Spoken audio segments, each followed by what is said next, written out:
Assalamualaikum warahmatullahi wabarakatuh. Halo everyone. Perkenalkan, nama saya Vivi Lutfia. Kali ini saya akan membahas tentang studi kasus integrasi programming. Integer programming yang pertama ada definisi. Integer programming adalah suatu atau sebuah program linear dalam persyaratan tambahan bahwa semua variabel merupakan bilangan bulat. Integer programming atau IP adalah program linear atau LP dengan beberapa atau semua variabel berupa bilangan bulat non-negatif. Pendekatan pembulatan. Ada beberapa pendekatan solusi terhadap suatu masalah IP. Yang pertama, pendekatan pembulatan. Yang kedua, metode grafik. Yang ketiga, metode Gomori. Dan yang terakhir, metode branch. Nah, di sini ada 3 macam IP. Yang pertama, PIP. Yang kedua, MIP. Dan yang ketiga, ZIP. Cara penyelesaiannya, yang pertama, metode run-off. Yang kedua, metode branch and board. Yang ketiga, metode Gomori. Baik, kita langsung saja ke contoh integrasi programming. Kali ini kita akan membahas satu contoh soal pemrograman integer, ya, atau pemrograman bilangan bulat. Nah, ini dia soalnya. Kita ingin memaksimumkan Z sama dengan 4x1 ditambah x2 dengan kendala atau subjek itu 2x1 ditambah x2 kurang dari sama dengan 5, ya. Dan 2x1 ditambah 3x2 sama dengan 5. X1 dan x2 keduanya positif, dan x1 positif, dan x1 dan x2 itu bilangan bulat atau integer. Nah, cara menyelesaikan integer programming ini, yang pertama adalah kita selesaikan dulu LP relaxation-nya, ya. Masih ingat ya, yang namanya LP relaxation itu adalah LP atau linear programming yang kita peroleh, ya, dengan menghapus syarat integer. Ya, jadi kita lihat di sini LP relaxation-nya adalah yang ini. Nah, kita fokus menyelesaikan LP relaxation ini. Kita gunakan metode grafik saja ya, karena ini hanya 2 variabel. Oke, nah kita gambar constraint yang pertama. 2x1 ditambah x2, ya kita buat sama dengan dulu ya, 5, ya. Kita lihat, kalau x1-nya 0, x2-nya 5. Kalau x2-nya 0, x1-nya 5/2. Ya, kita gambar ke dalam koordinat kartesius. Yang ini berarti 0,5 di sini, dan 5/2,0, ya, atau 2,5,0, ya. Kita hubungkan. Dan kita lihat ini tandanya kan kurang dari, sama dengan.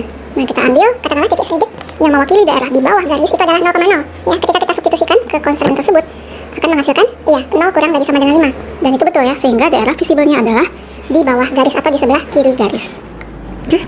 Nah, kemudian constraint yang kedua, nah ini menarik ya, dia adalah constraint persamaan, ya. Jadi kita gambar saja persamaannya ya.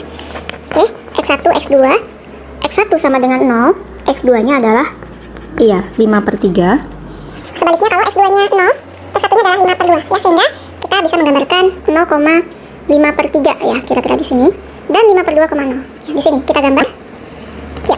Nah, berbeda dengan constraint yang pertama ya. Kalau constraint yang kedua ini dia bukan berupa daerah bidang ya, tetapi dia merupakan ya garis himpunan penyelesaiannya. Oke. Nah, sehingga ya daerah yang memenuhi kedua constraint ini ya tentunya adalah ya di sepanjang garis ini. Ya, yang diwakili oleh constraint yang kedua ini. Nah, sekarang kalau ditanya berapakah solusi optimal dari LP relaxation? Itu tentunya ya, kita punya teorema ya, nilai maksimumnya karena dia itu himpunan konveks seperti itu, maka berada di titik-titik pojok. Nah, sehingga kita tidak apa, kalau teman-teman tidak ingin menggunakan garis isoprofit, kita uji saja titik pojok atau titik ujung kedua garis ini ya. Berarti kita punya, ya, kita uji, yang pertama adalah 5/2,0, dan yang kedua adalah 0,5/3 ya.